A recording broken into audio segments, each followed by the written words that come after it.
François Bayrou qui est notre invité, bonsoir. Merci d'être avec nous. Alors un mot peut-être de ce voyage de Ségolène Royal au Proche-Orient et de ce que appellent certains faux pas, en tout cas ses positions, ce dialogue qu'elle a eu avec ce député du Hezbollah. Elle n'aurait pas relevé ses propos sur Israël. Oui, je ne veux pas faire de la polémique présidentielle à ce propos. Simplement un mot pour dire que le Hezbollah, ça ne peut en aucun cas être regardé comme un parti politique comme les autres. Et les élus du Hezbollah, avec les thèses qui sont les leurs, ne peuvent pas être regardés comme des élus du Liban comme les autres. Je rappelle la crise qui existe en ce moment au Liban entre le Hezbollah et le gouvernement libanais. Et il me semble que toutes les forces de la France doivent être accordées pour soutenir le gouvernement libanais. Alors François Bayrou, donc vous êtes candidat, on le savait, mais enfin vous le confirmez aujourd'hui, et vous proposez un changement d'air politique, mais force est de constater que vous n'êtes pas neuf en politique, alors que les deux autres, j'allais dire Ségolène Royal et Nicolas Sarkozy, eux se présentent pour la première fois. Claire Chazal, aucun de nous n'est neuf, et heureusement. Enfin, pour l'élection présidentielle, ils sont neufs. Heureusement, parce que quand on est neuf, ça veut dire aussi qu'on n'a pas l'expérience de ces choses. Il y a une génération nouvelle. Nicolas Sarkozy, Ségolène Royal, moi-même, nous appartenons à cette génération-là par l'âge. Mais il y a une autre obligation qui est de changer profondément la situation politique de notre pays. Parce que cette situation politique, elle est aujourd'hui marquée par la plus grave crise, vous entendez, la plus grave crise qu'il y ait eu dans notre pays depuis 50 ans. Il y a 1 300 000 personnes au RMI, il y a plusieurs centaines de milliers de personnes chômeurs en fin de droit. Chômage qui a régressé, vous le reconnaissez. Oui, je sais bien qu'on le dit sur votre chaîne, mais le chômage, Claire Chazal, n'a pas régressé. Il se passe seulement une toute petite chose, qui est que des générations de plus en plus nombreuses partent à la retraite et qu'il y a de surcroît quelques emplois aidés. Mais les Français savent très bien dans leur vie de tous les jours que le chômage n'a pas régressé. Il y a 4 la perception qui est très importante, mais 4 millions, non, les chiffres ne sont pas là. Ce sont des réalités statistiques, mais ce n'est pas la réalité de la vie. Il y a 4 millions de personnes en France qui sont sur le bord de la route.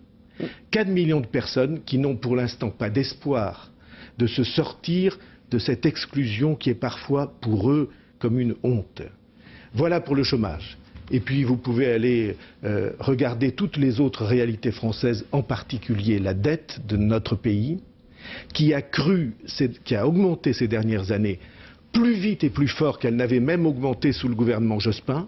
Donc, incroyable responsabilité, vous savez bien sûr les chiffres de la dette, 1 150 milliards d'euros. Eh bien tout ça crée une situation politique si grave et si exceptionnelle qu'il faut des réponses graves et exceptionnelles. Les deux principaux candidats, eux aussi, parlent de changement. Nicolas Sarkozy propose une rupture tranquille. Oui. Franchement, rupture quand on est au gouvernement depuis 5 ans, et choisir l'adjectif tranquille quand on est Nicolas Sarkozy, on pouvait difficilement trouver plus loin de la réalité. Alors, mais ça n'est pas dans les slogans que je m'arrête. Je veux vous dire ceci.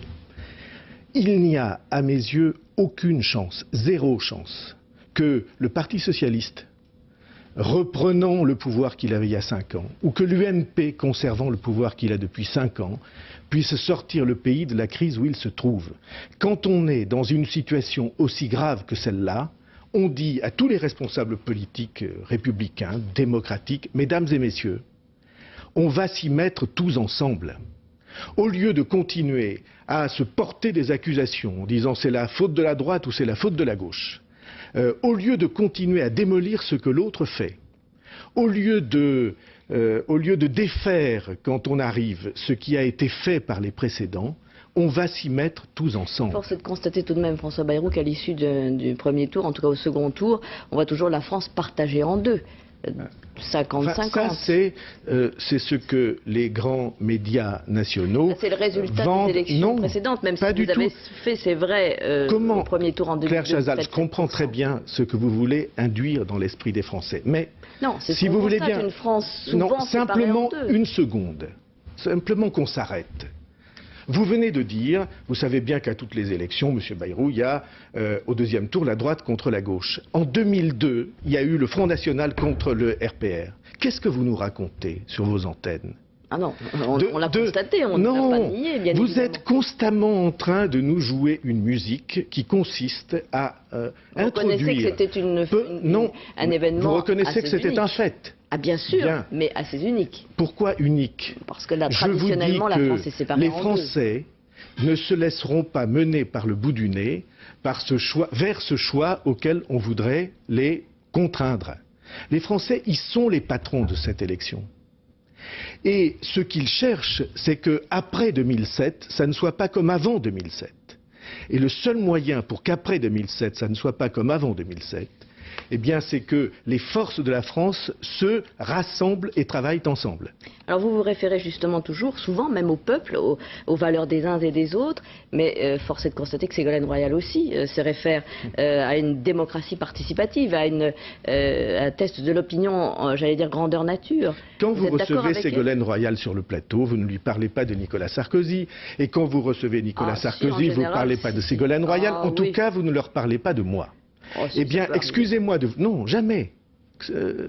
Excusez-moi, ils sont tout le temps sur vos plateaux et vous ne parlez pas des autres. Reconnaissez que le Parti socialiste et l'UMP pèsent un peu plus lourd. Mais pèsent un peu plus lourd aux yeux de qui? Ne serait-ce qu'à l'Assemblée nationale. À la dernière élection, le Parti socialiste n'était pas au deuxième tour. Alors cessez de vouloir conduire les Français vers ce choix.